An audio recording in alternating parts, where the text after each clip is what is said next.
자, 여러분 안녕하세요. 자, 여러분 이번 시간은요 제2장 예산제약을 같이 공부해 보도록 하겠습니다. 자, 이쪽에서 같이 보실게요. 자, 우리가 소비자 선택 이론에 대해서 살펴보려고 합니다. 그래서 소비자 선택 이론에 대해서 보기 위해서 먼저 어떤 소비자의 발목을 잡는 제약 조건에 대해서 한번 살펴보도록 할게요. 그게 바로 예산 제약이다. 이렇게 보시면 되겠습니다. 자, 이게 선택 가능한 영역을 나타낸다라고 생각해 보시면 되겠고요. 자, 먼저 28페이지 가보시면 예산 제약과 예산선 이렇게 나와 있는데 한번 보도록 할게요. 예산 제약과 예산선 이렇게 나와 있습니다. 예산선. 자, 우선 첫 번째 줄에 보시면 실제로 개인이 구입할 수 있는 구입 가능한이죠. 상품의 종류나 수량은 가격뿐만 아니라 자신이 가지고 있는 소득에 의해서 영향을 받게 됩니다. 그래서 내가 구입 가능한 영역이 예산 제약이라고 표현할 수 있는데요. 우선 가격이 얼마인가, 소득이 얼마인가 그런 것들을 보게 될 겁니다.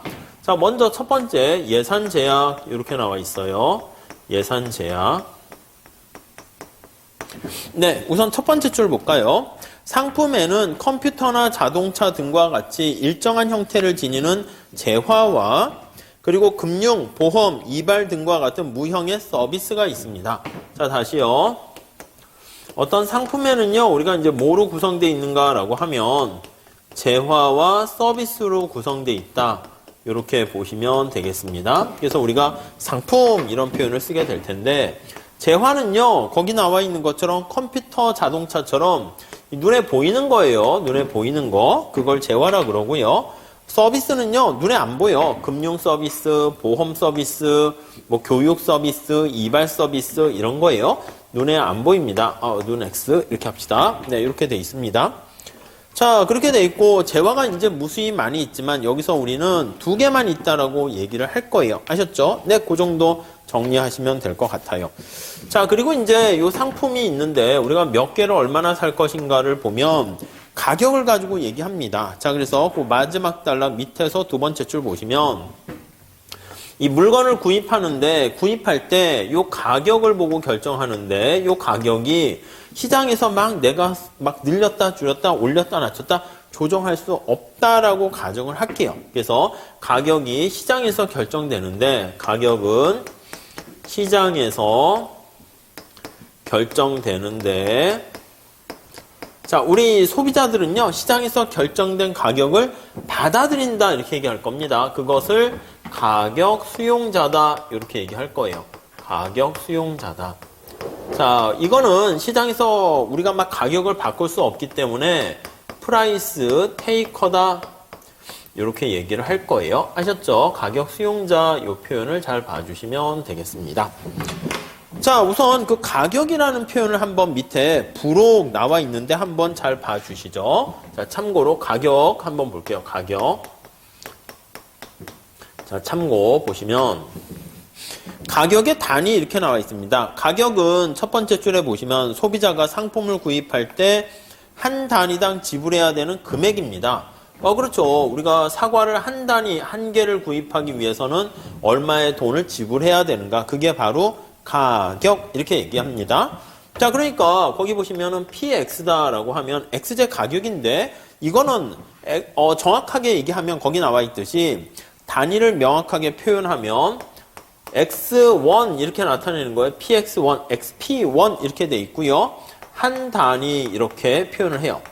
그러니까 사과면 한 개당 얼마 이렇게 표현하는 겁니다. 아셨죠? 자, 그렇게 되니까 거기 나와 있는 것처럼 한 단위당 가격이 얼마 이렇게 돼 있는데 내가 이걸 몇 개 샀는가 라고 하면 몇 단위, X 단위를 샀어요. 그냥 개수라고 해도 돼요. 한 개, 개 하면 단위와 요게 두 개가 지워지잖아요. 단위와 단위가 지워집니다.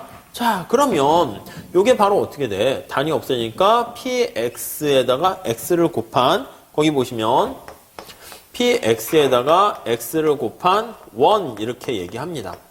이 얘기는 뭐냐면 사과의 가격이 1,000원이다 그러면 1,000원짜리 사과를 몇 개 샀는가 곱하게 되면은 개 지워지는 거예요. 5개 샀으면 1000 곱하기 5원 하니까 5,000원만큼 돈을 지불했다. 이렇게 되는 거예요. 이해 가시죠? 그래서 그게 바로 요게 X제를 구입할 때 내가 지불해야 되는 금액 이겁니다. 자, 거기요. 다시 X제를 구입할 때 지출한 금액을 나타낸다 라고 보시면 될 것 같습니다. 오케이, 이렇게 돼 있습니다. 자, 그래서 밑에 또 킬로그램 단위로 판매되는 고기를 구입할 때 그것도 마찬가지입니다. 그래서 P 곱하기 X 하면은 지출 금액을 화폐로 나타낸 것이다 라고 보시면 되겠어요. 자, 다음 29페이지 가볼게요. 자, 첫 번째 줄 다시 보시죠. 시장 가격에 영향을 주지 못하고 시장에서 결정된 가격을 받아들인다라고 하는 것을 가격 수용자 이렇게 얘기를 할 거예요. 아셨죠? 자, 우리가 완전 경쟁 시장에서 가격 수용자라고 보통 얘기하고요. 개별 경제 주체들이 약간 미미한 시장 가격에 영향을 미칠 수 없는 그러한 상황을 얘기한다라고 보시면 되겠습니다. 이 반대가 가격 설정자 이렇게 얘기할 거예요. 자, 세 번째 줄 한번 보시죠.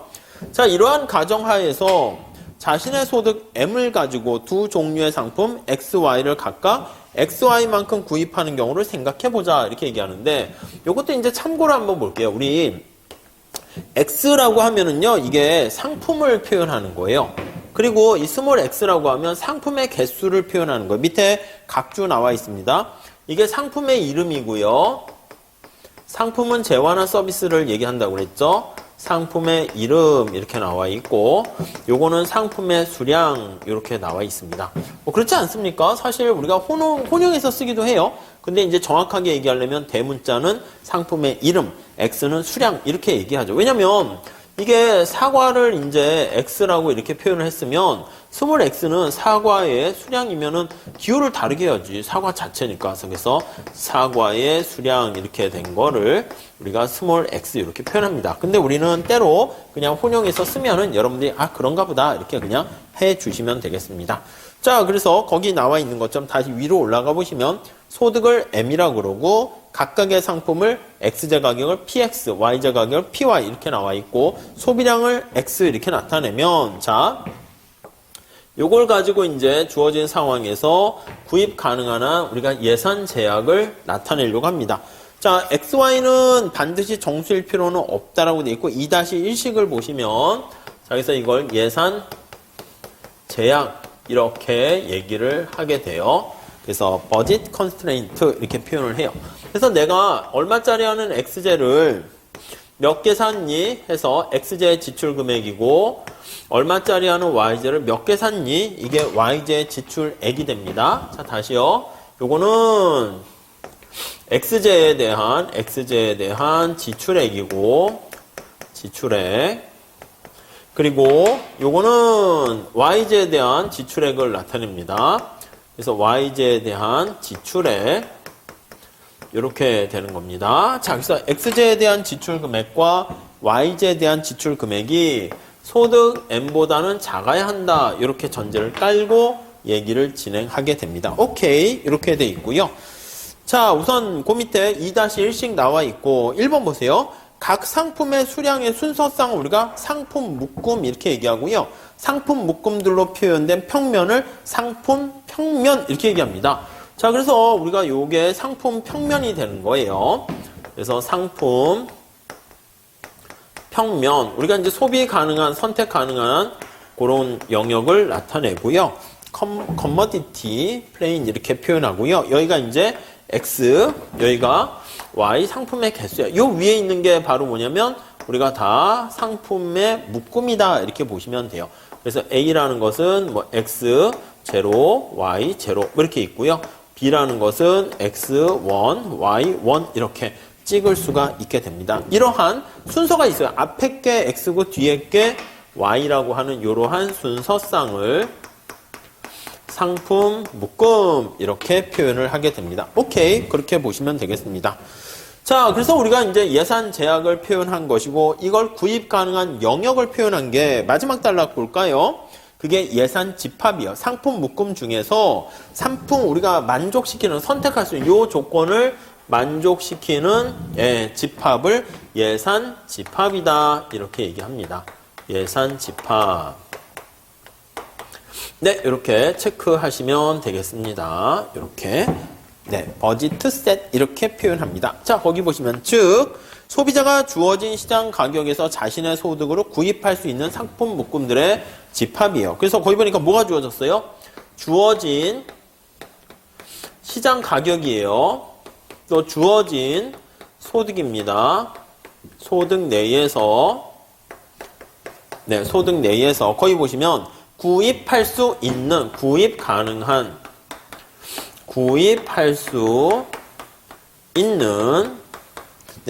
수 있는 상품 묶음들의 집합, 이것을 우리가 예산 집합이다. 이렇게 보시면 될 것 같습니다. 아셨죠? 자, 거기 예를 들어서 한번 볼게요. 예를 들어서 자, 거기 보니까 1,000원짜리 사과랑 XZ 가격이 지금 1,000원이에요. XZ 가격이 1,000원 이렇게 있고, 자, 500원짜리 Y 복숭아 YZ 가격은 500원입니다. 500원 이렇게 있고요. 자, 한 달 동안 살짝 밑줄 치세요. 우리가 유량이라는 개념이 거의 깔려 있는 거야. 3만 원밖에 쓸 수 없는 소비자예요. 소득이 3만 원 이렇게 되어 있습니다. 이렇게 쓸 수 없는 소비자를 생각해 보자 해가지고요. 다음 페이지 한번 가볼게요. 그럼 왼쪽에 나와 있는 것처럼 예산 집합을 구한다라고 하면 어떻게 쓸 수 있습니까? 라고 하면은 자, 거기 보시면 30페이지 첫 번째 줄에 나와 있는 것처럼 저 그냥 쓰는 거예요. 1,000원짜리 하는 거 XZ 지출 금액이고요. 500원짜리 하는 거 YZ, 요게 거기 나와 있는 것처럼 3만원 내에 선택을 할 수가 있게 되는 것입니다. 자, 이렇게 되어 있고요. 이걸 이제 그림의 이제 평면에 나타내는 거예요. 요거는 지금 우리가 앞에서 본 것처럼 예를 통해서 이렇게 나타낸 것이고, 그래서 여기를 한번 볼까요? X가 있고 Y가 있습니다. 자, 만약에 내가 돈을 가지고 XZ만 구입한다라고 하면 XZ 몇 개 살 수 있어요? YZ 하나도 안 사면 요거는 XZ는 30개 살 수가 있겠고요. 30개. 자, YZ만 구입한다라고 하면은 60개 이렇게 살 수가 있게 됩니다. 그러면 예산선이 이렇게 우하향하게 됩니다. 요거 Y로 정리한 게 바로 예산선 이렇게 되겠죠? Y는 마이너스, 자, 요게 어떻게 됩니까? 얘가 전리 넘어가면 돼요. 마이너스 1000x 되는 거니까 500으로 나누면 2x 플러스 60 이렇게 되는 것을 알 수가 있어요. 이걸 이제 그래프로 나타내는 게 바로 요게 되는 것이죠. 네, 그래서 요 안에가 우리가 구입할 수 있는 영역을 나타낸다라고 보시면 될 것 같습니다. 자, 이거를 당연히 일반화시켜서 표현을 하게 되면 요거를 m이라고 그러고요. 요거를 px라고 그러고요. 요거를 py라고 우리가 표현한다라고 얘기를 하게 되면 구입 가능한 선택 묶음은 어떻게 돼요? 예산선의 기울기는 자 마이너스 붙여서 py분의 px 이렇게 되는 것이고, 여기 절편은 어떻게 됩니까? 이 30은 어떻게 나온 거예요? 맞아요. 소득 m을 px로 나눈 것이고, 여기는 어떻게 됩니까? 예, 여기는 바로 소득 m을 py로 나누게 된 것이다 라고 보시면 되겠습니다. 아셨죠? 자, 그래서 두 번째 예산 집합을 받고 예산선 이렇게 할게요. 우리가 구입 가능한 요 선을 예산선이라 할 겁니다. 자, 첫 번째 거기 박스를 보세요. 예산 집합 중에서 자신의 소득을 남김없이 그 표현 잘 보세요.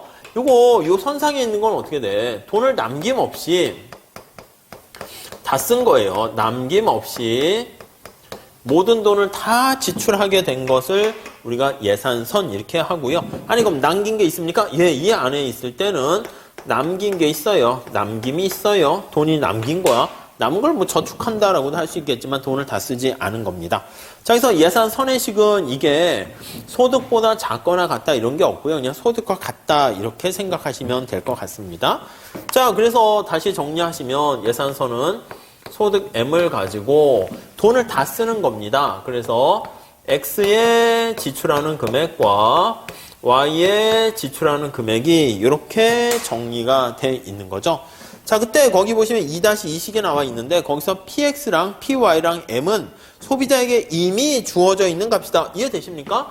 요거는 주어져 있어. 얘도 주어져 있고요. 얘도 주어져 있어.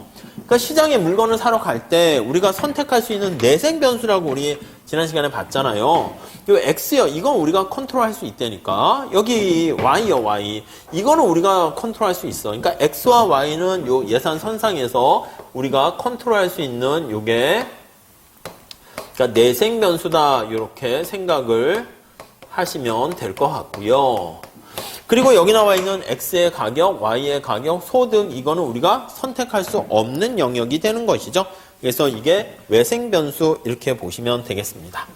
자, 그래서 이거를요 우리가 Y에 관심이니까 Y로 정리를 한 게 거기 보시면 밑에 식이 나와 있는 거죠. 마이너스 PY분의 PX, X 더하기 소득 M을 PY로 이렇게 나눈 거 우리가 확인할 수가 있겠습니다. 자, 그래서 요게 이제 바로 기울기가 되는 것이고 앞에 마이너스가 이렇게 붙어 있죠.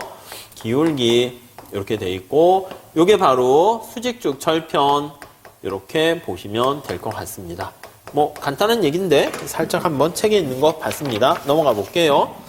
자, 우선 이제 예산선의 기울기를 한번 보려고 합니다. 예산선의 기울기 한번 봐보시죠. 자, 우선 첫 번째 줄에 보시면 예산선의 기울기의 의미가 절대값은 바로 뭘 뜻합니까? 라고 하면 이 기울기의 절대값의 의미는 우선 첫 번째 보셔야 될 게 자, 기회비용이에요. 기회비용. 네, 이렇게 보시면 돼요. 아니, 왜 기회비용입니까? 라고 하면 이쪽에 올게요.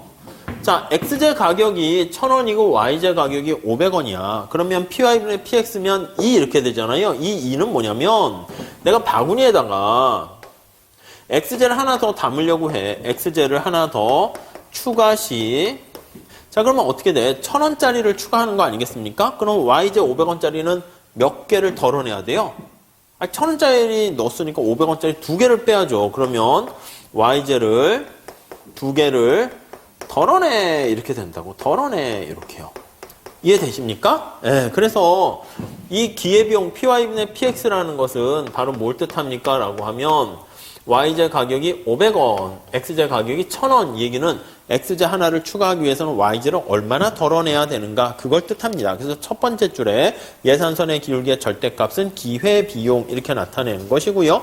마이너스란 건 뭐냐면 이게 둘 다 좋은 거라서 XJ 하나 더 내려면 다른 걸 하나 덜어내야 된다라는 게 바로 음의 기울기예요. 아셨죠? 네, 그렇게 보시면 되겠고 자, 우리는 예산선의 그 교환 비율을 나타내려고 하기 때문에 절대값을 쓰여서 2 이렇게 표현을 하게 돼요. 그래서 1,000원 이렇게 있으면 500원 여기다 이제 절대값을 쓰여가지고 그냥 2 이렇게 표현한다라고 보시면 되겠습니다. 자, 여기서 거기 보시면 이어보겠지만 마지막 제줄에 기회비용은 두 상품의 시장 가격의 비율로 나타낸다라는 거 알 수가 있고요. 다음 두 번째 예산선의 기울기를 또 다른 방법으로 구할 수 있대요. 거기 보시면은 XJ를 내가 델타 X만큼 하나 변화시킬 수도 있지만 2개, 3개 변화시킬 수 있어요. 그러면 내가 X의 가격이 얼마 주어져 있는데 X를 몇 개를 증가시켰니? 증가했다 할게요. 그러면 내가 돈이 이만큼 지출됐어.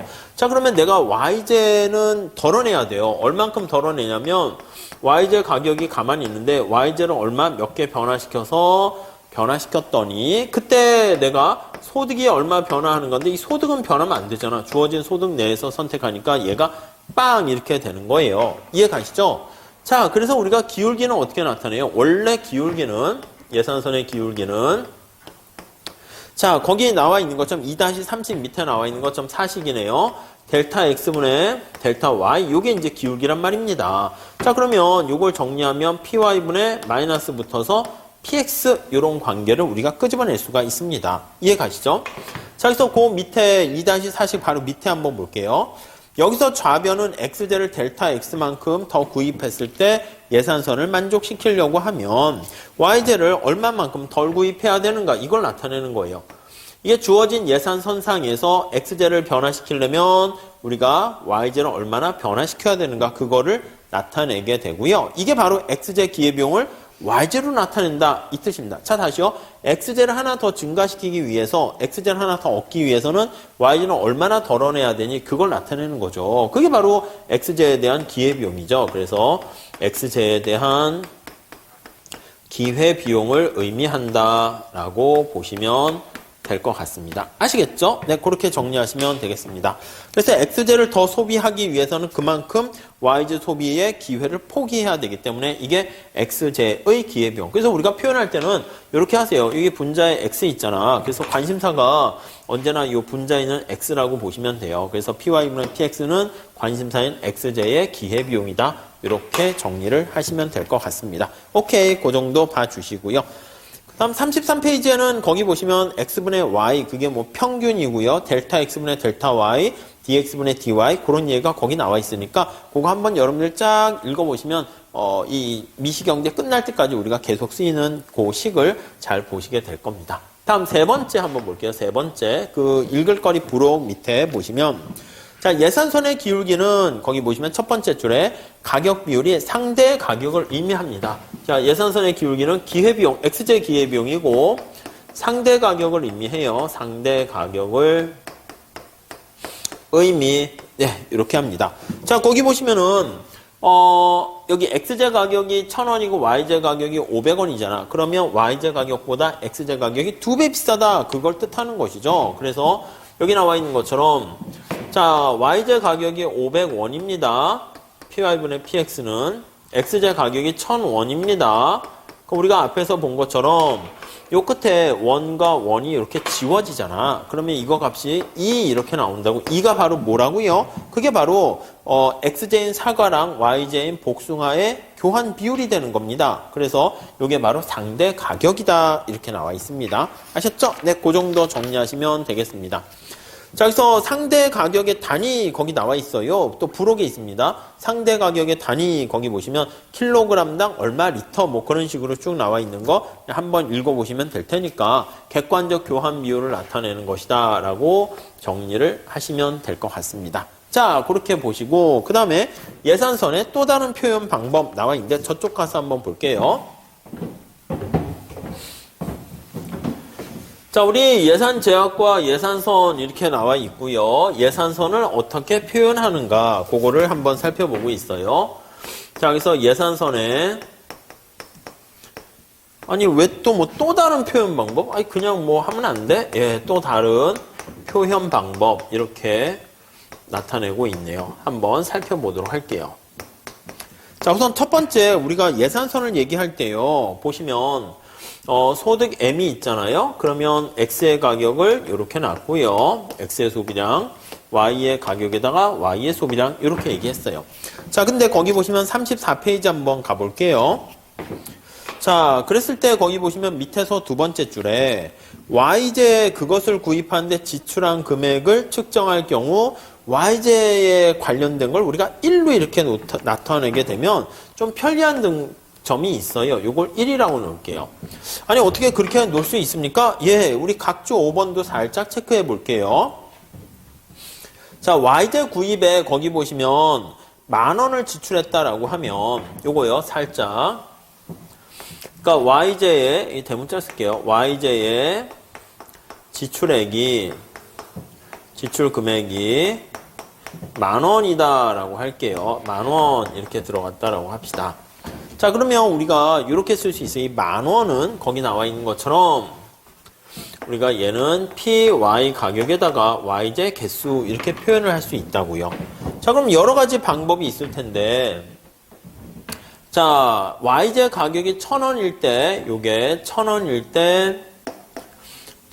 때 이 YJ가 10개 이렇게 소비할 수도 있을 거예요. 그러면 10,000원 이렇게 된다고요. 그러니까 이게 이제 개당 하니까 한 개당 1,000원 이렇게 되면 요 곱하기 10개 이렇게 하니까 우리가 지난 시간에 살펴본 것처럼 요 개와 개가 지워져요. 그래서 1,000원 이렇게 된다고요.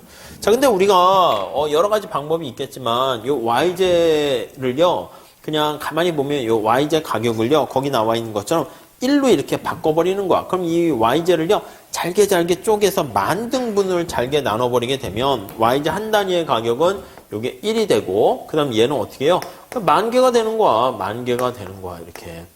그렇게 해서 우리가 표현할 수 있는 거죠. 그래서 우리가 자 다시요. 오른쪽으로 가보시면 35페이지 가볼게요. 자, 우리가 관심 있는 재화가 X재라고 할게요. 그래서 앞으로 그림을 그리면 우리가 두 개밖에 없다라고 할 거예요. 내가 만약에 X재가 사과다 그러면 여기는 이게 이제 사과예요. 사과라고 할게요. 사과면 나머지 Y는 사과 이외의 나머지예요. 사과가 아닌 기타 등등이 다 여기 포함된다. 이렇게 생각을 하시면 되겠어요. 이해가십니까? 자, 그러니까 세상에는 두 개밖에 없는 거예요. 세상에는 남자도 두 명밖에 없어. 남자친구 아니면 남자친구랑 기타 등등 이렇게 생각하는 거야. 아니면 세상에 여자도 두 명밖에 없는 거예요. 내가 관심 있는 사람과 그렇지 않은 다른 사람 이렇게 보시면 되겠어요.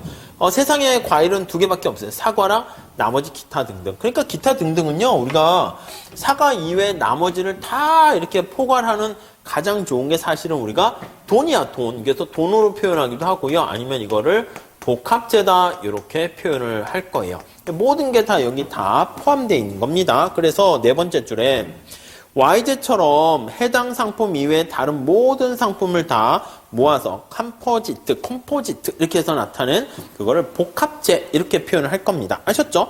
그래서 다시요, 다음 줄에 가보시면 앞서 설명한 바와 같이 복합재는 일반적으로 해당 상품 이외의 상품을 구입하는 데 사용되는 모든 지출 금액 그걸로 다 우리가 표현을 할 거예요. 그러니까 그거를 심플하게 표현하려면 여기 나와 있는 것처럼 Y제 가격을 1로 하면 되게 편하게 됩니다.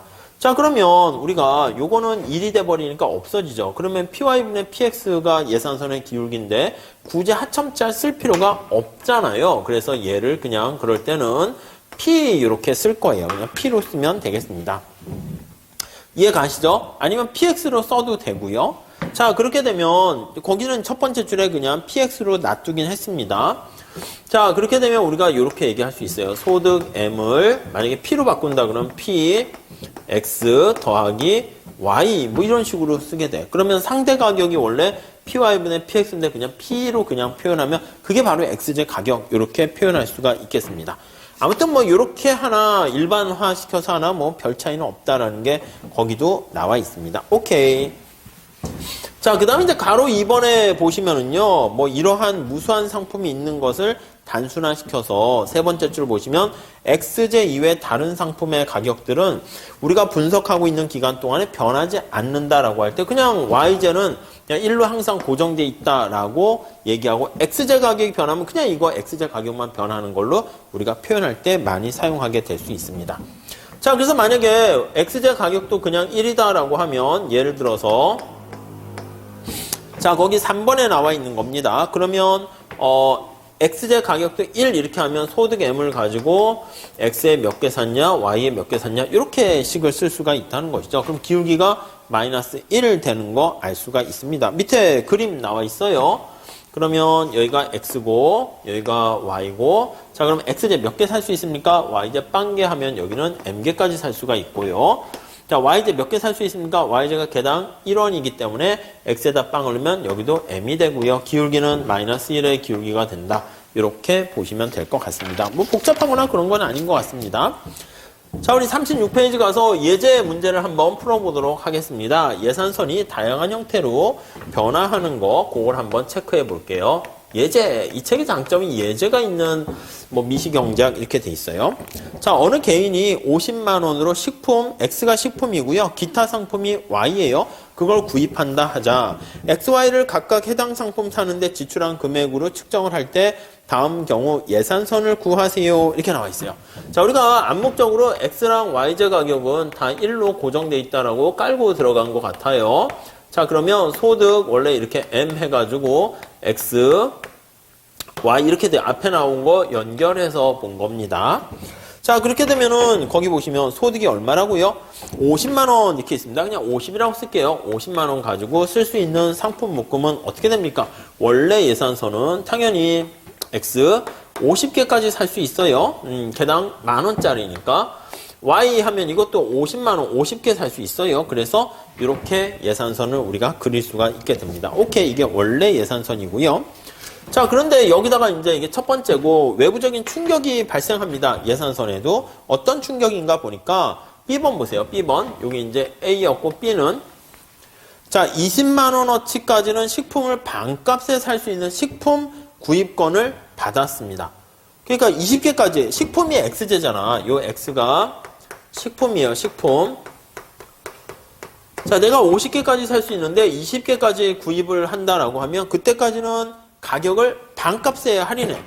자, 이게 예산선의 기울기가 가격이잖아. 기울기가 1 이렇게 되는 건데 20개가 될 때까지는요. 가격이 0.5로 할인되는 겁니다. 그럼 어떻게 돼? 예산선이 기울기 좀 작아지겠죠. 이렇게 0.5야. 0.5. 요게 기울기는 0.5, 2분의 1이라고 씁시다. 이렇게 돼 있어요. 예, 반값 할인을 하게 된 걸 알 수 있고요. 그 다음에는 할인 혜택이 없어. 할인 혜택이 없으니까 요거랑 요 1하고 똑같이 평행하게 되는 거니까 이런 식으로 된다라는 거 알 수가 있습니다. 오케이, 이해되시죠? 뭐 여기 뭐 구하셔도 되고 안 구하셔도 되고 예산선의 형태가 이렇게 굴절된다라는 거 그 정도만 잘 봐주시면 되겠습니다. 자, 그 다음에 C번 한번 볼게요. C번은 자, 식품을 구입하는데 40만원 이상을 쓸 경우에 40만원을 초과하는 부분은 반값에 할인을 해준대. 자, 그러면 원래 예산선을 기준으로 어떻게 바뀌는가 그걸 보는 건데요. 자, C번 같은 경우에는 여기가 X고 여기가 Y인데 예산선이 이렇게 있었잖아요. 여기가 50 이렇게 돼 있어요. 여기도 이제 50 이렇게 돼 있고요. 자, 이렇게 돼 있던 찰나에 몇 개요? 40만원 이상을 썼어. 그러니까 40개 이상을 산 거야. 40개까지는 가격이 1 이렇게 되는 건데 기울기가 1입니다. 그냥 기울기를 안 쓰고 이제 P라고 쓸게요. P가 1이에요. 그런데 40개 넘어서게 되면 가격을 할인을 해주는 거야. 그러니까 예산선의 기울기가 이렇게 완만하게 되는 거 알 수가 있습니다. 이렇게요. 이해 가시죠? 그럼 이때 예산선 기울기는 이건 싹 없어지고 이렇게 돼. 이거는 P가 가격 할인해 줬으니까 2분의 1이다. 이렇게 정리를 하시면 될 것 같습니다. 네, 그렇게 정리하시면 되겠고요.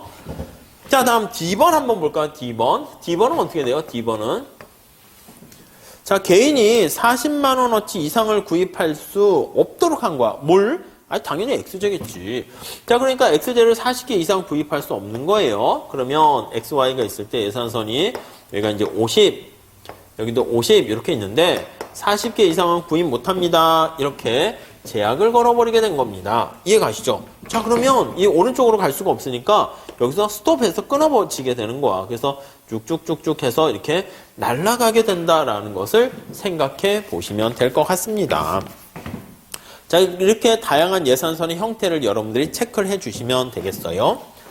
자, 그 다음 이제 예산선의 변화 한번 볼게요. 자, 예산선의 변화는 어떤 내생 변수인 XY가 변하면 곡선 상의 이동인데 그 외에 다른 요인이 변하게 되면 예산선 자체가 변화하게 된다고요. 그래서 그 외생 변수가 변했을 때, 충격이 됐을 때 어떻게 달라지니 그걸 한번 보도록 하겠습니다. 자, 우선 첫 번째 요걸 다시 볼까요? 예산선이 이렇게 있어요. X에 지출하는 금액, Y에 지출하는 금액 이렇게 있는 찰나인데요. 자, 거기서 이제 주어져 있는 게 소득이 하나 주어져 있고 X의 가격 주어져 있고 Y의 가격 이렇게 주어져 있어요. 자, 변할 수 있는 외생 변수는 얘가 1, 얘도 2, 얘가 3 이렇게 있다는 거 우리가 확인할 수 있을 겁니다. 자, 첫 번째 1번 죄가 변할 때 볼게요.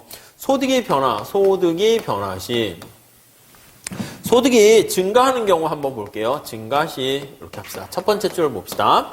자, 상품의 가격은 변하지 않았으나 우리가 앞으로 이렇게 얘기할 거예요. 어떤 외생 변수가 이렇게 있을 때 이게 동시에 변하면 죽도 밥도 안 되니까 하나만 변하는 걸로 할게요. 그러니까 소득만 증가하고요. X의 가격과 Y의 가격은 그냥 가만히 있다라고 보시면 되겠어요. 자, PY분의 PX가 예산선의 기울기잖아요. 그러면 소득만 변화했다라고 하면 여기 나와 있는 예산선의 기울기는 그대로 있다라고 생각하시면 되겠습니다. 그래서 예산선의 기울기는 그대로 이렇게 있는 경우를 상정을 해 보도록 할게요. 자, 그렇게 되면 우리 다음 페이지 그림이 나와 있는데 자, 우리 어떻게 변합니까? 예산선이 평행하게 이동하죠. 여기 X고요. 여기 Y입니다. 여기 절편을 한번 찾아볼게요. 여기는 어떻게 된다고요? 맞아요. Y 소비량이 빵이니까 Y에다 빵을 집어넣으면 X는 소득 M을 PX로 이렇게 나눠준 것이고 여기는 어떻게 됩니까? 하면 소득 M을 PY로 나눠주게 된 것입니다. 야, 여러분 여기 예산선의 기울기는 PY분의 PX인데요. 뭐 마이너스 이렇게 붙이는 거예요. 자, 그럼 소득이 증가했으면 여기 기울기는 변함이 없고요. 그 다음 m이 증가하니까 여기 절편이 쭉 오른쪽으로 가요. 얘도 쭉 늘어납니다. 예, 기울기는 이렇게 그대로 평행하게 밖으로 이동한다는 것을 우리가 확인할 수가 있습니다. 그래서 이렇게 평행하게 소득이 증가했으니까 밖으로 이동 이렇게 보시면 돼요. 소득이 감소하면 안쪽으로 이동하겠죠. 뭐 끝 이렇게 돼 있어요. 자, 두 번째 이제 변화할 수 있는 게 뭐가 있습니까? 라고 하면 가격이 변할 수 있어요. 그래서 우리 YJ 가격은 변하는 걸로 하지 말고 X의 가격이 변하는 걸로 한번 해볼게요. 그래서 X의 가격이 하락할 수 있는데 우리 책에서는 상승하는 걸로 해놨습니다. 상승 시 이렇게 단 뭐라고요? 그러면 소득하고요. YJ 가격은 그대로 가만히 고정되어 있다는 걸 전제로 깔고 얘기를 해야 되는 거예요. 아셨죠? 자, 그러면 예산선을 다시 한번 보시면 X의 가격이 상승하면 여기는 X 가격과 상관없잖아. 그리고 기울기는 X의 가격 상승하면 기울기는 가파르게 되는 거 알 수가 있어요. 여기는 안쪽으로 이동을 해요. 그럼 살짝 그림을 그리게 되면 여기가 X고 여기가 Y면 예산선이 이렇게 있을 때 X의 가격만 상승하게 되면 예산선이 여기 축은 고정되어 있어요. Y축은 고정되어 있는 상태에서 여기 나와 있는 것처럼 X제의 기울기가 가파르게 이렇게 변한다라는 것을 우리가 확인할 수가 있겠습니다. 이렇게 되는 거네요. 아셨죠? 네, 그 정도 정리하시면 될 것 같습니다.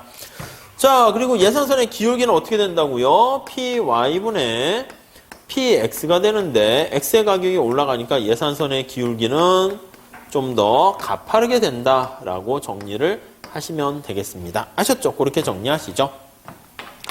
자, 다음에 둘째 나와 있는데 소득은 변하지 않았는데 두 상품의 가격이 같은 비율로 오르거나 내린다면 예산선은 평행 이동한다. 그거 당연한 거죠. 여기 한번 보시면 자, 소득은 그대로인데 X의 가격이 2배로 올라갔어요. Y의 가격도 2배로 상승했습니다. 소득 M은 그대로 가만히 있고요. 자, 그러면 어떻게 될까요? 맞아요. 그러면 우리가 X의 가격과 Y의 가격이 같이 2배로 변하면 이런 일이 발생하게 되면 예산선의 기울기는 어떻게 돼? PY분의 PX인데 얘가 2배 증가하고 얘도 2배 증가하니까 기울기는 변함이 없어요. 그래서 예산선의 기울기는 불변이면서 자, X랑 Y의 가격이 2배 비싸지면 이 축이 안쪽으로 이동을 합니다. 그래서 평행하게 안쪽으로 이동한다라는 것을 알 수가 있습니다. 이해 가시죠? 네, 그 정도 정리하시면 되겠습니다. 자, 이거와 관련된 거를요, 우리가 39페이지에 나와 있는 예제를 통해서 한번 볼게요. 저쪽 가서 봅시다. 자, 우리 거기 할인 시의 예산선이 어떻게 달라지는가 그 예제를 통해서 한번 문제를 체크해 보도록 할게요. 자, 예제 문제를 한번 봐보시죠. 예제. 자, 스토리를 봅시다. 어떤 개인이 가람마트에서 X제랑 Y제를 구입하는데 한 달에 20만 원을 예산으로 배정을 하고 있대요. X제 가격은 2만 원, Y제 가격은 만 원. 우리 만 원자 빼고 그 숫자만 있다라고 합시다. 자, 소득은 얼마입니까? 라고 하면 소득이 거기 보시면 20만 원 이렇게 있고요. X제 가격은 얼마입니까? 라고 하면은 2만 원 이렇게 있고 Y제 가격은 얼마입니까? 하면 만 원 이렇게 있다라고 상정을 해 주시죠. 자, 이렇게 정보가 주어져 있어요. 자, 예산선을 한번 써보도록 할게요. 자, 그러면 우리가 예산선을 쓰게 되면 20만 원 가지고 X의 가격 2X 더하기 Y는 1Y 뭐 이렇게 되는 거 우리가 알 수가 있습니다. 이렇게 돼 있죠. 자, A번 한번 볼게요. A번. 한 달에 5만 원의 회비를 내고 회원이 되었을 경우에 X제 가격을 반액으로 가격 할인을 해준대요. 50% 가격 할인을 해주고 회원이 되지 않았을 경우에는 매번 정상적인 가격을 받는 상황에서 이 개인이 회원이 되었다라고 하면 여러분 회원이 되려면 먼저 여기 소득에서 얼마를 까야 됩니까? 거기 보시면 5만 원의 회비를 내야 돼. 그러면 예산선이 어떻게 변하냐면 20만 원에서 5만 원의 회비를 내게 됩니다. 그러면 소득이 이만큼 회비 낸 만큼 감소하게 되는 거 알 수가 있겠고요. 자, 그렇게 되면 혜택은 있습니까? 있죠. 여기 보시면 이게 X제 가격이잖아. X제 가격인데 이거 가격 할인을 해주는 거예요. 가격 할인 이렇게 됩니다. 그러니까 회원이 되면 회원으로 회원 가입비를 내는 거예요. 회원 가입비를 5만 원을 내면 내가 갖고 있는 거 20만 원에서 5만 원 먼저 빼. 그럼 내가 15만 원 내에서 선택을 할 수 있는데 가격 할인을 해주니까 요 XZ 가격이 어떻게 해요? 1로 가격이 할인된다라는 걸 알 수가 있어요. 자, 그러면 예산선이 어떻게 변합니까 하면 요게 이제 새로운 소득이 되는 거예요. 그래서 그렇게 되고 X의 가격은 1이고 이렇게 돼서 Y의 가격은 그냥 원래 1이었었고요. 이렇게 되는 거 알 수가 있어요. 오케이, 됐죠? 자, 그래서 우리가 이걸 뭐 그림으로 좀 그려볼 수도 있어요. 그림을 한번 그려봅시다. 저희가 X, 여기가 Y 이렇게 돼 있어요. 자, 이 사람이 X제만 구입한다 그러면 원래 예산선 한번 볼게요. 원래 예산선. Y제 안 사고 X제만 사면 X제를 10개 살 수 있었어요. 10개를 살 수 있고 Y제만 구입한다 그러면 Y제는 20개를 살 수 있었네요. 20개를 이렇게 살 수 있었어요. 예산선이 이렇게 돼 있는 겁니다. 네, 이해되시죠? 오케이, 이렇게 돼 있어요. 자, 근데 이 사람한테 어떻게 됐죠? 네, 맞아요. 먼저 순서대로 하면 먼저 회원에 가입하세요 이렇게 된 거야.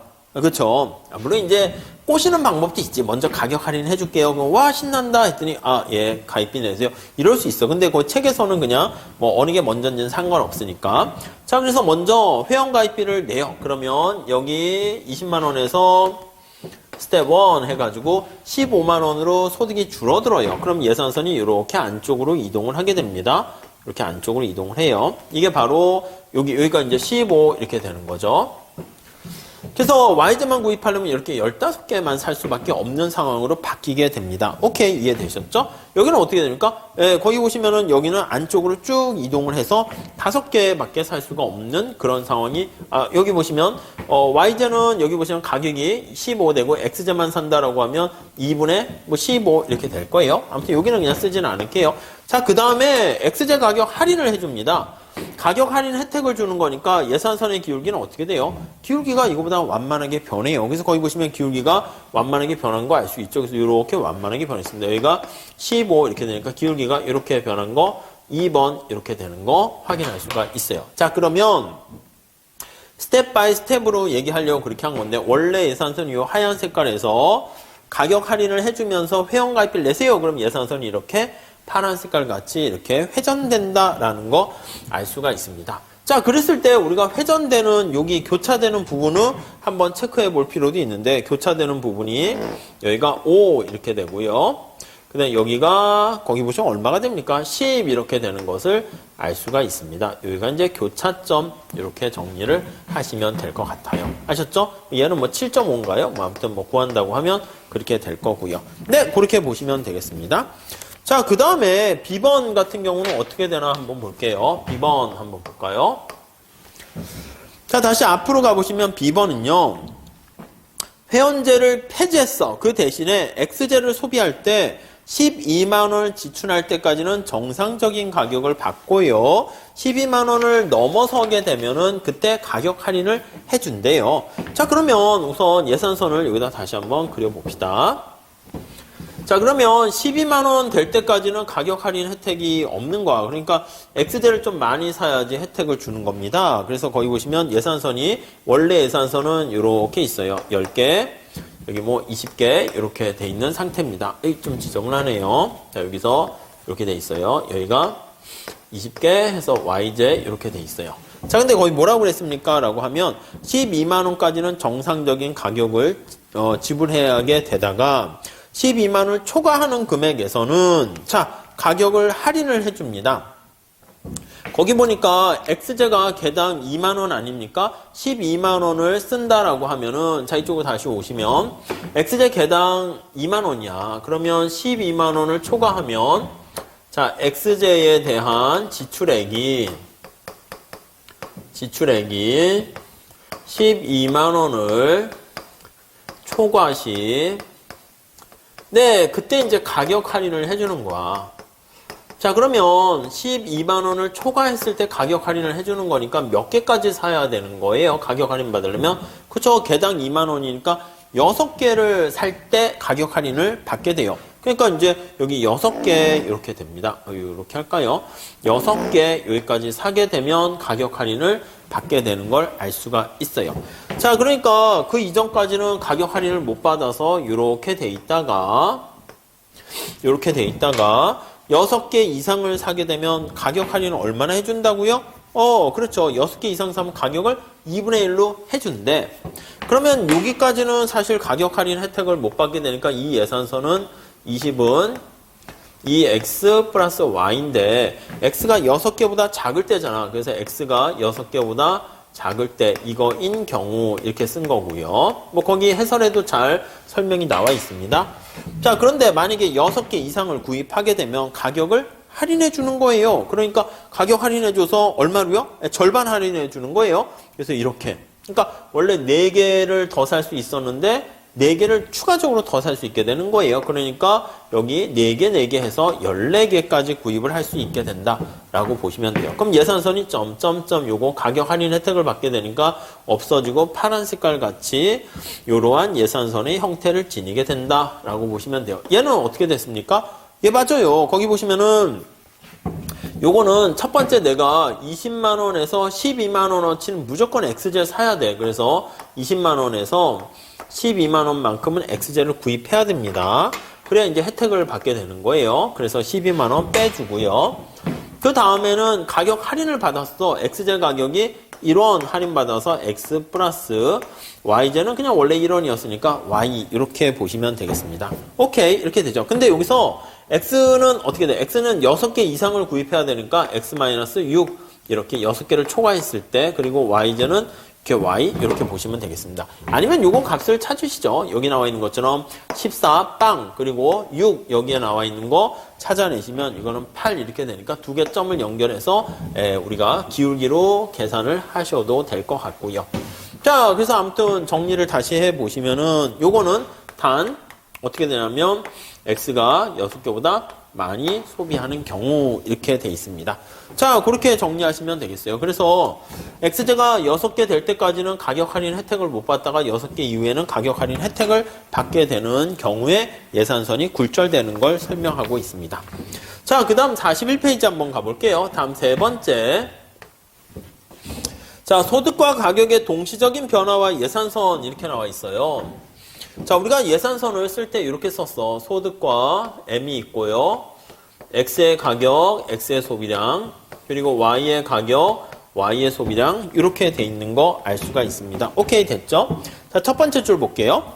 앞에 논의서부터 두 상품의 가격이 같은 비율로 오르고 똑같은 비율로 소득이 늘어난 경우, 자, 만약에 소득이 2배 증가했는데 X의 가격도 2배 오르고 Y의 가격도 2배 올라갔다 합시다. 자, 그러면 이쪽에도 2, 여기도 2, 여기도 2 하니까 사실 예산선은 변화가 없어. 소득이 2배 올라가고 X의 가격과 Y의 가격도 2배 올라가게 되면 아무런 상관이 없는 겁니다. 자, 그러니까 요거 그대로 한번 생각해 보시면 되겠고, 만약에 소득이 M인데 거기 세 번째 줄에 있는 것처럼 소득은 그대로인데 두 상품의 가격만 람다배가 됐어. 람다 px에다가 x 더하기 람다 py에다 y 이렇게 됐다라고 합시다. 자, 그러면 우리가 x의 가격이 람다배만큼 2배라 해도 되고요. 람다배만큼 이렇게 올라갔습니다. 그럼 람다를 앞으로 빼내면 되겠지. 람다를 앞으로 빼내면 px x 더하기 py y 이렇게 돼요. 자, 그러면 xy 가격이 전부 다 람다배만큼 증가한 겁니다. 이거 다시 쓰면 어떻게 돼요? 람다분의 1 이렇게 쓸 수가 있어요. 람다분의 1 소득, 얘는 px에다 x 더하기 py에다 y 이렇게 되는 거예요. 아, 뭘 말씀드리려고 하는 거냐면 X랑 Y의 가격이 둘 다 동시에 람다배만큼 증가하게 되면 그 얘기는 소득이 람다배만큼으로 이렇게 줄어들게 된 거랑 같은 말이다 라고 생각하시면 되겠습니다. 자, 그렇기 때문에 만약에 여기 나와 있는 것처럼 소득도 람다배만큼 증가한다라고 하면 2배만큼 증가하면 XY 가격도 2배 증가하게 되는 경우 예산선은 변하지 않는다. 당연한 얘기죠? 지극히 당연한 얘기를 우리가 좀 얘기를 한번 했었습니다. 자, 밑에 그래서 예제를 한번 봐서 한번 다시 한번 정리를 한번 해보도록 하겠습니다. 예산선이 어떻게 변화하는가 그런 것들을 볼 건데요. 자, 예제 한번 보시죠. 예제. 자, 조세 부과 후에 정액 보조금을 지급할 때 예산선 이렇게 나와 있어요. 자, 휘발유에 조세가 부과돼서 자가 운전자들의 후생이 낮아졌습니다. 그렇죠. 휘발유에 조세가 부과됐습니다. 그러니까 조세가 부과되는 휘발유를 X축에 놓으면 좋을 거예요. 한국물산 주식회사에서는 사원들에게 운행거리에 관계없이 한 달에 10만 원의 운전 보조금을 지급했습니다. 자, 이 회사에 다니는 은주시의 예산서는 어떻게 됩니까? 라고 되어 있습니다. 자, 그래서 첫 번째 수평축에 나와 있는 게 이제 여기가 휘발유라고 할게요. 휘발유의 뭐 주유량이 되겠죠. 여기는 나머지 Y제인데 기타 등등이니까 다 휘발유 이외에 나머지 기타 복합제 해서 그냥 소득이라고 생각을 하시면 되겠습니다. 이해 가시죠? 자, 그래서 원래 예산선이 이렇게 있었어요. 그런데 어떻게 됐습니까? 하면 거기 보니까 정부가 휘발유에 세금을 때렸어. 그러면 휘발유 가격이 비싸지는 거야. 휘발유 안 쓰는 사람은 그냥 가만히 있어요. 그럼 여기는 고정돼 있고 휘발유 이렇게 해서 가격이 비싸져서 예산선이 이렇게 안쪽으로 올라갑니다. 그래서 XJ에 텍스를 부과시 이렇게 되어 있는 거예요. 텍스를 부과시. 네, 이해되시죠? 이렇게 되어 있는 찰나에 자, 거기 보시면 10만 원의 운전 보조금을 지급하게 된 거예요. 그러면 거기 보시면 예산선이 이렇게 변한 다음에 이게 소득인데 10만 원 보조해 주는 거니까 예산선이 이만큼 10만 원만큼 올라가게 되는 거예요. 기울기는 어떻게 된다? 그렇죠. 기울기는 이렇게 값하는 걸로 해서 10만 원 변하게 되니까 예산선이 이렇게 밖으로 이동하게 되는 거 알 수 있습니다. 이건 2번 이렇게 소득이 증가로 이때는 평행하게 이동하게 된다는 거 알 수가 있네요. 이해되시죠? 네, 그렇게 정리를 하시면 될 것 같습니다. 네, 그래서 예산선의 형태가 어떻게 바뀌는가 그 정도만 체크하시면 되겠습니다. 자, 그 다음에 예산선 변화의 함축성 이렇게 나와 있어요. 자, 네 번째 한번 보시면 우리가 앞에 말씀드린 것처럼 예산선 변화의 의미인데 예산선 변화의 함축성 이렇게 제목을 다셨어요. 자, 거기 보니까 영차 동차성이라는 말이 나와 있어요. 우선 두 번째 단락 볼까요? 모든 가격과 소득의 동일한 양수를 곱해도 예산선은 변하지 않습니다. 그래서 앞서 본 것처럼 소득을 2배, XY 가격이 2배 증가하게 되면 아무것도 변한 게 없어요. 그렇게 되는 경우는 우리가 영차 동차성 이렇게 얘기합니다. 동차성. 네, 우선 그 단어만 하나 체크해 두시면 될 것 같고요. 자, 그 다음에 두 번째 한번 볼게요. 요거 첫 번째 하나랑 두 번째는요. 가격과 소득이 변할 때 후생에 대해서 조금 얘기할 수가 있어요. 자, 가격이 변화하고 그리고 소득이 변화하고 그럼 이게 우리가 이제 예산선이 이제 변하게 된다고요. 우리가 이제 저 뒤에 후생하면 이제 무차별 곡선 뭐 이런 식으로 얘기할 텐데 자, 우리의 후생 수준이다라고 하면 후생 수준의 변화에 대해서 얘기를 할 수 있다는 거예요. 우선 기본적으로는 예산선 영역이 넓어지게 되면 당연히 기본적으로 후생이 감소하지는 않는 거 아니겠습니까? 그렇잖아. 증가하는 게 일반적일 텐데 극단적으로 증가 안 할 수도 있어. 근데 최소한 감소하는 것은 아니라고요. 아니 여기 보시면 예산선이 이렇게 있다가 이렇게 쭈그러들거나 이렇게 밖으로 커졌어. 그러면 우리가 이런 데 선택하면 효용이 증가할 수 있고 이런 데 선택하면 가만히 있을 수도 있긴 하겠지. 그러니까 최소한 감소하진 않는다고요. 그래서 거기 세 번째 줄 볼게요.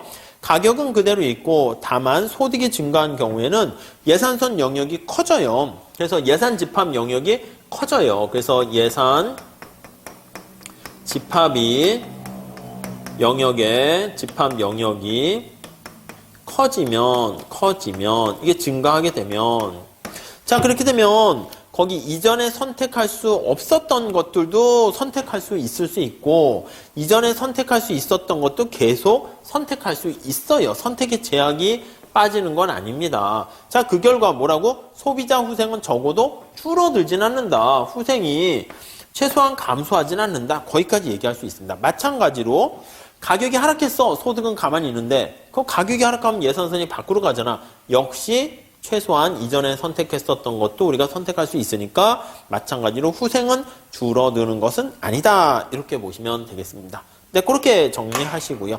자, 그 다음에 3번 저쪽 가서 보시죠. 3번은요, 우리 기준가격이라는 용어를 살짝 조금 한번 보려고 합니다. 한번 기준가격 볼까요? 기준가격. 앞에서 조금 말씀을 드렸어요. 자, 거기 한번 보시면 첫 번째 줄에 예산선에 보면 X제 가격, Y제 가격, 그 두 개의 가격과 소득 등 세 개의 파라미터가 등장합니다. 이게 예산선이잖아요. X의 가격, X, Y의 가격, Y 이렇게 세 개가 등장해요. 물론 이제 우리가 선택할 수 있는 것은 여기 X랑 Y의 개수를 우리가 이제 모형 내에서 예산선 내에서 선택할 수가 있게 되는 것입니다. 자, 그랬을 때 두 번째 줄 다시 볼게요. 소득과 모든 상품의 가격이 똑같은 비율로 증가하게 되면 예산선은 변하지 않는다 이렇게 얘기했어요. 그러니까 결국은 우리가 상대적인 그런 가격에 관심이 있기 때문에 거기 보시면 세 개의 파라미터 중에서 하나는 필요 없어. 하나만 알면 상대적인 거 알기 때문에 뭐 다 오케이. 예산선 측면에서 우리가 다 변화를 알 수 있습니다. 그래서 예를 들어 거기 보시면 람다를요 py분의 1로 할게요. 아니면 여기다가 다 요거를 우리가 이렇게 해서 요걸 써볼까요? py로 나눠줍니다. py로 다 나눠주도록 할게요. 이해되시죠? 요것도 py로 나눠줍니다. 얘도 py로 나눠줍니다. 예, 별거 없어요. 이렇게 나눠줘서. 그럼 얘와 얘는 지워지잖아요. 얘와 얘는 이렇게 지워집니다. 그게 그 밑에 식 나와 있는 거죠. 오케이. 자, 그러면 다시 한번 정리해 볼게요. 얘가 이제 람다분의 1이라니까. 그래서 py분의 1 해가지고, 아니면 이걸 람다로 할게요. 소득 M 이렇게 있고, 얘도 마찬가지야. py분의 1 해서 px에다가 x 이렇게 돼 있고, 얘는 그냥 y 이렇게 돼 있는 거예요. 자, 그러니까 여기다가 보면 전부 다 람다를 다 이렇게 얘기했는데 그 람다가 다 곱해준 건데 람다가 여기 보시면 람다가 py분의 1이라면 우리가 지금 본 것처럼 이 람다를요 전부 다 소득과 XY 가격에 대입해도 예산선은 변하지 않는다는 거 알 수 있었습니다. 자, 그래서 이것도 원래 예산선하고 달라질 거 없습니다. 똑같은 비율만큼 변했으니까. 그래서 맨 마지막 줄 보시면 사실상 X제 가격을 Y제 가격을 기준으로 나타낸 상대 가격으로 표현을 하게 되는 것이고, 다음 페이지 첫 번째 줄 보세요. 자, 소득도 Y제 가격으로 기준으로 해서 상대적으로 표현해 준 거예요. 그러니까 전부 다 Y제 상대 가격을 기준으로 해가지고 X의 가격도 X제 상대 가격, 그리고 이것도 소득도 상대 소득으로 우리가 표현을 해준 겁니다. 이렇게 예산선을 표현하게 된 것을 거기 보시면 노멀라이즈 했다 해서 정규화했다 이렇게 얘기합니다. 그래서 Y제 이걸로 나타내서 이렇게 표현하는 것을 정규화 시켰다라고 우리가 사용하고요. 가끔 이것도 사용할 때가 있을 겁니다. 그때 Y제 가격을 기준 가격이다 이렇게 표현을 하는 거 알 수가 있어요. 자, 그렇게 되면 요거를 이제 요거 Y제 가격을 기준 가격으로 이제 기준하게 잡았다는 거예요. 그러니까 Y 가격 기준 대비 이렇게 표현을 하는 겁니다. 자, 그래서 거기 보시면 이렇게 나타낸 거 요거 있잖아요. 요거를 뭐라 그러냐면 그냥 P라고 나타내고요. 요걸 이제 새로운 M이라고 그럴게요. 새로운 M- 이렇게 나타내면 우리가 좀 더 지난번에 말씀드린 것처럼 좀 더 심플하게 나타낼 수가 있어요. 따라서 새로운 소득 M은 자, 이게 상대 가격이니까 P로 나타내면 돼. P, X 더하기 Y. 그냥 이렇게 얘기하면 그냥 상대 가격이 변할 때 그냥 P가 변하면 상대 가격 PI분의 PX가 변하는 것이다. 이렇게 얘기하는 걸로 보시면 되겠어요. 자, 그렇게 정리하시면 되겠습니다. 자, 그래서 고식 바로 밑에 볼게요. 예산 제약식에서 두 상품의 가격 모두가 아니라 단지 상대 가격만이 중요한 의미를 갖고 있기 때문에 그렇게 되는 것이고, 두 상품의 가격과 소득을 동시에 람다배만큼 해주어도 예산선이 변하지 않는다는 것을 이용해서 조금 더 이렇게 심플하게 우리가 나타냈다라고 보시면 되겠습니다. 자, 그 다음에 이제 또 다른 유형의 예산선 한번 볼게요. 또 다른 유형의 예산선. 자, 예산선이 이제 좀 특이하게 다시 한번 변하는 상태를 한번 살펴보려고 합니다. 자, 우선 첫 번째 줄 보시면 지금까지 소비를 할 때는 가격 이외에 주로 화폐 소득이 제약으로 작용하는 경우를 얘기했습니다. 근데 거기 보시면 화폐 소득 내에서 우리가 소비를 할 수 있었어요. 정부의 여러 가지 정책들이 제약으로 작용하기도 하는데 그런 것들을 몇 개 좀 더 디테일하게 볼게요. 자, 소득이 상품으로 주어졌어. 그러니까 소득이 원래 이제 화폐 소득 해가지고 머니 인컴 뭐 이렇게 해서 M이라고 쓴 것 같은데 소득이 상품으로 주어졌어요. 상품으로 주어진 경우. 아니 회사에서 일을 했더니 아니 돈 화폐로 주는 게 아니라 인플레이션이 발생한다 해가지고 뭐 구두 상품권 아니면은 무슨 뭐 쌀 이런 걸로 주는 거예요.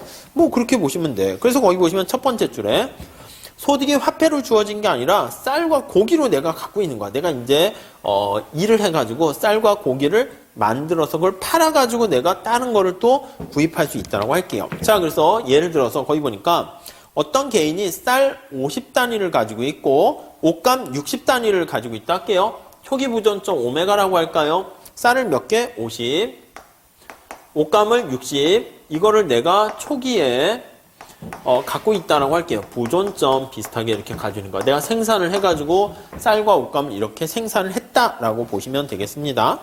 자, 그때 쌀 가격을 PX라고 그러고 옷감의 가격을 PY라고 해봅시다. 네, 이해되시죠? 자, 이때 예산서는 어떻게 될까 한번 보시면 다음 페이지 가볼게요. 내가 농사를 짓고 가축을 이렇게 해가지고 만든 X제 50개랑 Y제 60개를 내가 가지고 있어요. 그러면 이걸 가지고 내가 시장에 내다 팔면 얼마의 화폐 소득을 건질 수 있습니까? 라고 하면은요. 요거 시장에 내다 파는 거야. 그 시장에 내가 판매하면 이 초기 부전점을 화폐 소득을 얼마 벌어 들일 수 있을 거예요. 화폐 소득을 얼마 획득할 수가 있을 거예요. 얼마 획득하게 됩니까? 라고 하면은요. 저거 PX 하는 거를 50개 내가 해서 내다 팔고요. 이해되시죠? 그 다음에 PY짜리 하는 거 60개를 내가 내다 팔게 되면 PY를 60개를 이걸 내다 파는 거야. 이게 바로 내가 머니 인컴으로 화폐로 나타낸 소득 이렇게 보시면 돼요. 이만큼을 내가 취득한다 라고 생각하시면 되겠습니다. 아시겠죠? 자, 그래서 이걸 내가 거기 예산선에 집어넣게 되면 이렇게 얻게 된 화폐 소득으로 내가 얻게 된 것을 가지고 화폐 소득을 얻게 된 걸 가지고 다시 이걸 갖고 X제랑 Y제 소비를 하게 된다는 겁니다. X제 얼마짜리 하는 X제를 몇 개를 소비하고 그 다음에 얼마짜리 하는 Y제를 몇 개 소비하냐 이렇게 X제랑 Y제에 내가 지출을 할 수 있어요. 물론 내가 X제 50개, Y제 60개 그대로 가질 수 있고 내가 시장에 내다 팔아서 화폐로 바꾼 다음에 X제를 더 원하는 사람은 Y제 대신 X제를 더 많이 내가 구입을 할 수가 있게 됩니다. 오케이. 아무튼 거기 1번에 보시면 자 거기 가로 1번에 보세요. 자 가격이 어떻게 되던 이 개인에게는 자신이 처음 가지고 있던 부존점 오메가라고 표현했는데 50과 60은 항상 선택이 가능합니다. 뭐 당연하죠. 그래서 다음 페이지 한번 보시면 자 이게 이제 X가 되고요. 이게 Y가 돼. 그럼 X를 내가 50개를 가지고 있고 Y를 60개를 가지고 있어요. 그럼 이거는 내가 애시당초 처음부터 그냥 가지고 있는 거라니까 이렇게요. 처음부터 초기 부전점으로 가지고 있는 거예요. 네, 이해가 되시죠? 이렇게 그냥 가지고 있어요. 자, 그 다음에 내가 이걸 가지고 우리가 만약에 X제랑 Y제를 구입한다라고 하면 최대한 구입할 수 있는 게 어떻게 됩니까? 하면 이건 내가 이제 이걸 선택할 수 있고요.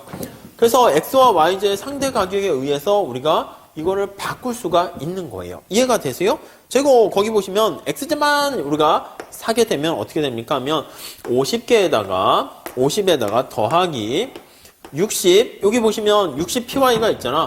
60개를 내가 요거 60PY를 가지고 있는 거를 X제만 구입을 하니까 요걸 빵으로 이렇게 보시면 돼. 아니면 이렇게 빵으로 나가지고 X는 이렇게 정리해도 돼요. 무슨 말씀인지 아시겠어요? 다시요. 요 예산선을 가지고 내가 이걸 구입한다고 그랬잖아요. 그러면 여기 다시 한번 쓸게요. 내가 구입할 수 있는 X제 요거는 50에다가 더하기 Y제 가격에다가 60인데요. 시장에서 이거를 내가 화폐로 환산해가지고 M으로 환산해가지고 이걸 가지고 X에 구입할 수 있는 양이 이만큼 Y에 구입할 수 있는 양이 이만큼 이렇게 된다고. 자 그러면 자 다시 한번 여기 볼게요. 여기는 뭐를 나타냅니까? 라고 하면 YJ 소비량이 빵인 거야. YJ 소비량이 빵, YJ를 하나도 구입하지 않는 겁니다. 자, 그럼 여기다가 빵을 집어넣을게. YJ에다 빵을 집어넣으면 내가 XJ는 몇 개까지 할 수 있어요? 요거 XJ 이거는 여기 보시면 X로 정리하면 되죠. 그래서 X는 어떻게 됩니까? X는 요거를 PX로 나누는 거니까 50에다가 그 다음에 X로 나누는 거니까 PX분의 PY 60 이렇게 보시면 되겠죠. 여기서 그냥 PX분의 PY 곱하기 60 해서 써도 되고요. 거기는 그냥 한꺼번에 써서 나타냈어요. 60 PY에다가 PX 이렇게 된 거예요. 자, 반면에 여기는 어떻게 돼요? 여기는 내가 XJ를 아예 구입을 하지 않는 상황입니다. 그러면 역시 마찬가지야. 60개만큼 그대로 있고 XJ 안 사니까 얼마나 더 Y를 더 추가적으로 구입할 수 있는 건데 그거는 YJ 가격으로 나눈 거죠. YJ 가격에다가 거기 보시면 50개 팔게 된 X 요거를 더하기 60에다 이만큼을 더 추가적으로 갖게 되는 거예요. 그래서 요거 두 개를 예산선 하면 이렇게 해서 여기까지 할게요. 키가 작아서 여기 아셨죠? 여기가 되는 겁니다. 아셨죠? 그러니까 내가 만약에 초기 부전점은 이렇게 있고 그 다음에 내가 만약에 시장에서 뭐 교환을 통해 가지고 X를 더 많이 이렇게 갖게 될 수도 있고 Y를 더 많이 이렇게 갖게 될 수도 있다라고 보시면 되겠습니다. 그게 거기 나와 있는 예산선 이렇게 돼 있는 겁니다. 오케이. 자, 이렇게 돼 있는 상태이고 요거는 바로 어떻게 됩니까? 예산선의 기울기는 네, 거기 1번 끝에 나와 있듯이 요게 PY를 PX로 PX가 PY로 이렇게 나눠주게 되면 요게 예산선의 기울기 이렇게 돼 있는 것입니다. 오케이, 여기까지 됐죠? 자, 그 다음에 이제 여기에 이제 뭐가 이제 충격이 발생합니다. 충격이 발생해요. 그래서 어떤 충격이 발생하나 볼까요? 2번 보세요. 가로 2번 보세요. 이제 가격이 변할 경우에 어떻게 됩니까? 이렇게 나와 있어요. 예산제약식에서 알 수 있듯이 가격이 변하면 상대 가격뿐만 아니라 화폐 소득 자체가 변화하게 돼요. 그래서 X의 가격이 하락할 때 이렇게 한번 보시도록 할게요. 자, 우선 첫 번째는 그러면 X의 가격이 하락하면 예산선 기울기는 어떻게 될까요? 얘가 X의 가격이라니까 하락하면 예산선 기울기 완만하게 될 거고 X의 가격이 하락하게 되면 근데 얘는 어떻게 돼? 얘는 그대로 나는요 그냥 X 50개랑 YG 60개 그냥 태어난 대로 내가 가지고 있는 대로 그냥 저는 살렵니다 하면은 초기 부전 좀 변함없어. X의 가격이 비싸지던 싸지던 전혀 영향을 안 받는 겁니다. 자, 그 대신 그러니까 여기 보시면 초기 부전점은 그냥 가만히 있는 거예요. 자, 그래서 예산선이 이렇게 돼 있던 찰나에 여기 이제 요거를 다시 그린 거예요. 자, 근데 X의 가격이 하락하게 되면 기울기는 완만해져요. 기울기는 완만해지고 자, X축 절편은 어떻게 됩니까? X축 절편은 X의 가격이 하락하니까 얘가 내려가요. 이게 이쪽으로 쭉 가게 돼요. 이렇게 늘어나게 되고요. 이해되시죠? 그 다음에 Y축 절편 어떻게 돼? X의 가격이 하락하니까 하락했나요? 네, 하락했죠. 그러면 얘가 밑으로 쭉 내려가요. 이렇게 내려갑니다. 이 모든 거 그쵸? 기울기는 완만해지고 X축은 커지고 얘는 내려가는데 단 뭐라고? 단 예산선이 그래도 이거는 지나요. 반드시 이게 전제로 깔려 있어야 돼. 그러니까 내가 어떤 예산선이든 이 초기 부전점은 당연히 내가 선택할 수 있기 때문에 이걸 중심으로 해서 이렇게 회전 이동한다라는 것을 알 수가 있습니다. 그래서 원래 예산선에서 이런 식으로 회전 이동하는 거. 이거 잘 봐주세요. 아셨죠? 오케이. 자, 다음에 또 하나 한번 보도록 할게요. 자, 그렇게 돼 있고요. 그래서 반시계 방향 변하고 또 하나. 자, 거기 보시면 3번 보세요. 가격이 변하지 않는 상태에서 상품의 수량이 변하게 되면 자, 우리가 여기 보시면은 가격은 안 변했어요. PX는 그대로 가만히 있고 PY도 그냥 가만히 있어요. 근데 내가 초기 부전점이라고 할 수 있는 여기 보시면 내가 X의 양이 50개고 Y의 양이 60개였는데 이게 바뀌었다고 합시다. 그래서 거기 45페이지에 보시면 새로운 부전점이 둘 다 증가하는 거라고도 할 수 있고요. 아니 둘 다 증가하는 걸로 할까요? 그래서 저기 초기 부전점에 나와 있는 X의 소비량이 초기 부전점 X라고 할까요? 이게 증가하고 초기 부전점 Y의 소비량이 같이 증가했다고 할게요. 그래서 이제 둘 다 증가하는 경우. 자, 그림을 여기다 그립시다. 그럼 원래는 출발 자체가 50개고 여기가 60개고 이렇게 있었어요. 여기가 이제 초기 부전점 이렇게 있었어요. 근데 새로운 초기 부전점이 둘 다 늘어나가지고 X제 개수가 만약에 70개로 늘었고 Y제 개수도 뭐 20개 늘어서 80개로 늘었다고 합시다. 이렇게요. 이렇게 늘은 거야. 그럼 초기 부전점이 여기서부터 여기로 이제 바뀐 거야. 오메가 제로에서. 가격은 그대로 가만히 있고 요 가격이라는 게 예산선의 기울기잖아요. 그래서 요게 예산선의 기울기는 그대로 있는 상태에서 나에게 주어져 있는 탤런트가 갑자기 늘었다고 합시다. 그럼 예산선이 이렇게 있던 찰나에 여기 나와 있는 것처럼 이게 늘어나면 나의 초기 부전점 선택할 수 있는 게 이렇게 밖으로 증가하는 거 알 수 있어요. 이거는 지금 둘 다 같이 증가한 것이고요. 물론 여기 나와 있는 것처럼 X의 개수는 줄어들면서 Y제가 많이 늘어날 수도 있어. 그래서 여기 우리 책에는 그걸 나타냈어. 새로운 부전점이 여기일 수도 있겠지. 이렇게 돼도 X제 Y의 상대 가격에 의해서 이런 식으로 선택할 수 있게 됩니다. 자, 다시요. 기울기는 그대로 있으면서 나에게 처음에 주어진 재능이 훨씬 더 이렇게 늘어나게 되면 선택점이 어떻게 될지 모르겠지만 얘가 밖으로 평행 이동한다라는 것을 알 수가 있습니다. 아셨죠? 이런 얘기는 거기 보시면은 44페이지 마지막 단락 4번에 보시면 이게 7장에서 우리가 다루게 되고요. 뭐 노동 공급, 저축과 차입, 또 일반 균형, 불확실성, 뭐 상급 학년에서 배우는 국제무역 이론 그런 데서도 많이 활용된대요. 그러니까 부존자원이 변했을 때 어떻게 되는가 살짝 봐주시고요. 자, 다음에 2번 시간 제약으로 작동하는 경우 봅시다. 자, 지금 1번은 소득이 상품으로 주어진 경우를 얘기했고요. 다음 두 번째는 시간이 또 제약 조건으로 또 하나 더 들어와요. 시간이 제약으로 작용되는 경우 한번 볼게요. 작용시 한번 보시면 될 것 같습니다. 자, 그래서 첫 번째 줄 소득뿐만 아니라 시간도 제약으로 작용될 수 있습니다. 여행을 한다든지 거기 보니까 영화를 본다 아니면 스키를 탄다. 밥 먹는데도 소득만 지출할 때 돈 쓰는 게 아니라 시간도 소요되네. 돈은 되게 많은데 사실 인생이라는 게 또 즐길 만한 시간이 또 짧을 수도 있잖아요. 그래서 시간도 고려해야 됩니다. 거기 보니까 자, X제가 지금 연극입니다. 연극을 한 단위 소비하는데 연극을 한 번 보는데 TX의 시간이 소요되며 이렇게 TX의 시간이 소요돼요. 그리고 Y제, 영화를 한 단위 소비하는데 또 TY가 소요돼요. 그러면 Y를 소비할 때 이만큼 또 시간이 소요가 됩니다. 근데 우리가 가지고 있는 총 시간이 뭐 24시간일 수도 있고 아니면 총 가용 시간이 전체 토탈 시간이 T라고 할게요. 자, 이렇게 돼 있는 상황. 이것도 하나의 제약 조건으로 들어오게 되는 것입니다. 아셨죠? 그렇게 되면 자, 다음 페이지 가보시면 통상적인 거기 나와 있는 소득 제약 외에 이런 시간 제한이 또 있게 되는 거야. 근데 이거는 우리가 앞서 본 것처럼 연극을 한 편 볼 때 시간인 거잖아. 그러니까 연극을 몇 편 볼지 모르지. 그래서 거기 보시면은 X 연극 몇 편 봤니? 이렇게요. 한 달이면 한 달 이렇게. 영화 몇 편 봤니? 이렇게 보면은 이게 다시 뭐예요?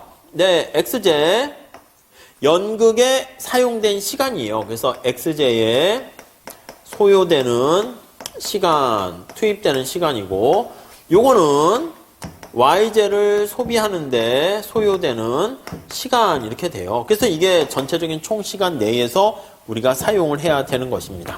아셨죠? 그래서 이런 시간 제약이 예산선에 또 추가가 된다라고 하면은요. 자, 1번 한번 볼게요. 자, 밑에 그림에서 이렇게 시간 제약이 더 추가로 오게 되면 수평축이 X고 수직축이 Y예요. X가 뭐라고요? 뭐 X가 뭐 연극이라고 하고 연극. Y가 영화예요. 아, 영화 볼까? 연극 볼까? 지금 고민이야. 우선 첫 번째, 너 돈이 얼마니? 연극 한 편 보는데 가격 얼마고 영화 한 편 보는데 가격이 얼마니? 해가지고 소득 제약식이 이렇게 있는 거야. 그래서 소득과 관련된 예산 제약식이에요. 예산선 이렇게. 우리가 이제 선택할 수 있는 점은 이 안에서 선택할 수 있는 거죠. 그렇죠. 근데 이것뿐만 아니라 우리의 삶이 시간이 항상 많은 건 아니야.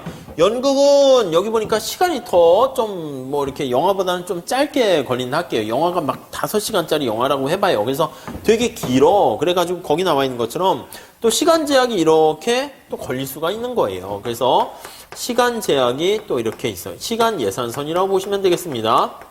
시간 예산선. 그러니까 시간 예산선은 이렇게 있으니까 이거 그냥 이대로 쓰면 되겠죠. Y로 정리하면 돼요. 똑같이 예산선 같이. 그러면 시간이니까 저기 보시면 TY분의 TX가 되겠죠. 마이너스 붙어서 X 더하기 총 시간을 TY로 나누는 거예요. 이거는 그냥 우리가 시간 예산선 이렇게 되는 거고, 소득 예산선은 그냥 우리가 봤던 거대로 하면 되겠죠. PY분의 뭐 PX에다가 X 더하기 소득 M을 뭐 PY로 나누는 거야. 그러니까 예산 제약식이 이렇게 두 개가 같이 존재하는 경우라고 보시면 되겠습니다. 자, 그래서 거기 밑에 그림에 나와 있는 것처럼 이 안이 우리가 또 선택할 수 있는 영역이에요. 시간 제약선 이렇게. 그러니까 우리가 사실 둘 다 고려를 하게 되면 우리가 의미가 있는 예산 제약식은 여기랑 이 밖에보다 안쪽에 작은 거에 영향받죠. 여기가 우리가 선택할 수 있는 영역이다라는 것을 확인할 수 있습니다. 거의 빗금 쳐 있는 거 알 수 있죠. 그래서 상품에 대한 소득에 대한 우리가 상품에 대한 요거 XY 할 때 소득에 대한 제약선뿐만 아니라 시간 제약선이 같이 존재하는 경우 이렇게 있습니다. 자, 이렇게 돼 있는데, 자, 그래서 두 개 다시 한번 정리를 해볼게요. 그래서 따라서 밑에 2번 보시면 따라서 보면 여기 다시 한번 정리할게요. 소득 예산선 살짝 한번 볼게요. 예산선. 그럼 소득 M을 가지고 X의 가격이 얼마니? 그 다음 X 더하기 Y 이렇게 되어 있고요. 오케이, 이해되시죠? 그 다음에 또 시간 제한선이 있어요. 시간 예산선이 있어요. 시간 예산선이 이렇게 있습니다. 요 시간 예산선은 너 토탈 시간이 얼마니? X를 보는데 한 편 보는데 들어가는 시간과 Y를 한 편 보는데 시간 이렇게 주어져 있다라는 거 알 수가 있습니다. 근데 이게 양쪽에 상호 또 영향을 미칠 수가 있다는 거예요. 거기 한번 잘 볼게요. 2번 보세요. 자, 여기서 주목해야 될 사실이 있다. 주목하세요. 주목하시라고 저자분이 말씀하십니다. 소득이란 일반적으로 노동시간에 대한 대가로 볼 수 있어요. 그래서 우리가 만약에 여가를 즐기지 않고 만약에 일을 하게 되면 소득이 증가합니다. 그래서 소비에 사용할 시간을 줄이게 되면 노동시간을 늘리게 되는 것이고, 그러면 소득이 증가합니다. 자, 그러니까 다시요. 소비에 사용할 시간이 있고요. 그리고 거기 보시면 이게 이제 소비에 사용하는 시간이 바로 영화를 보거나 연극을 보는 거야. 근데 아무튼 소비에 사용할 시간이 줄어들게 되면 이 토탈 시간인 거죠. 이게 지금 소비에 사용하는 거예요. 그렇게 되면 노동 시간이 증가한다니까 노동 시간이 증가하는 거예요. 오케이, 그렇잖아. 그쵸? 자, 그렇게 되면 어떤 일이 발생합니까? 라고 하면 소득이 증가한다니까 소득이 증가합니다. 소득이 증가해. 그러니까 이게 나중에 여가와 소득 선택 모형과 비슷해요. 내가 일을 더하면 여가 시간이 줄어드는 거지. 뭐 여가가 어떻게 보면 띵까띵까 노는 게 아니라 뭔가 행복을 위해서 이렇게 영화나 연극을 보는 거예요. 그래서 우리가 노동 시간이 증가하게 되면은 결국 소득은 증가하는데 소비 시간이 줄어들게 된다라는 걸 알 수가 있습니다. 이해되시죠? 오케이, 그렇게 돼 있습니다. 자, 그러면 다시 한번 예산선이 어떻게 변합니까? 한번 볼게요. 자, 그렇게 되면 예산선을 쭉 보시면 여기가 X가 있고 Y가 있어요. 이게 내가 소득 예산선이고 소득 예산선, 그리고 요게 앞서 본 것처럼 시간 예산선입니다. 시간 예산선 이렇게 돼 있는 거예요. 자, 근데 우리가 지금 어떤 선택을 했냐면 노동시간이 증가해서 소득이 증가했습니다. 그럼 소득이 이렇게 증가하게 되는 것을 알 수가 있고요. 이 노동시간이 증가하면서 소득이 이렇게 증가한 거야.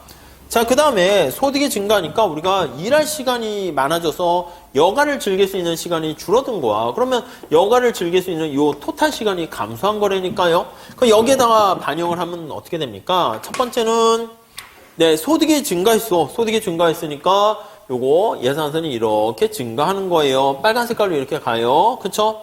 일을 더 많이 했으니까 소비 가능 영역은 늘어나요.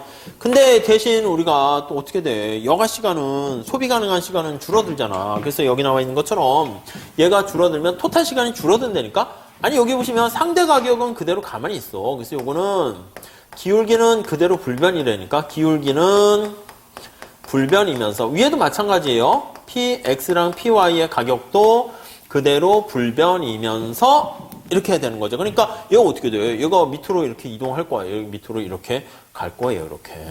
얘는 밑으로 가고 여기는 빨간 색깔로 이렇게 가고요. 그럼 선택 가능한 영역이 지금 임의로 그렸는데 거기 나와 있는 것처럼 이렇게 변하게 된다는 거 알 수가 있어요. 저는 좀 너무 크게 그려가지고 그렇게 됐는데 아셨죠? 그래서 거기 한번 보시면 마지막 달랑 이 점에 비춰볼 때 상품 소비에 사용하는 시간을 줄이게 되면은 시간 예산선은 아래로 이렇게 이동을 하게 되고 요게 시간 예산선이 안쪽으로 이동하게 되고 대신 내가 열심히 일을 해서 돈을 벌었잖아요. 그럼 소비 가능한 예산선은 밖으로 이동하게 되는 걸 알 수 있습니다. 그래서 밑에 시간 제약이 있을 경우 예산선이 어떻게 되는가 그래프로 나타내는데 그것도 한번 잘 보세요. 자, 그래가지고요 우리가 챕터 2장에서는 소비자가 어떤 선택을 할 때 예산 제약식에 해당하는 제약 조건에 대해서 살펴봤습니다. 자, 뭐 재밌는 표현들도 뭐 있으니까 한번 잘 봐주시고요. 다음 시간에는 챕터 3장 선호와 효용 이렇게 살펴보도록 하겠습니다. 감사합니다.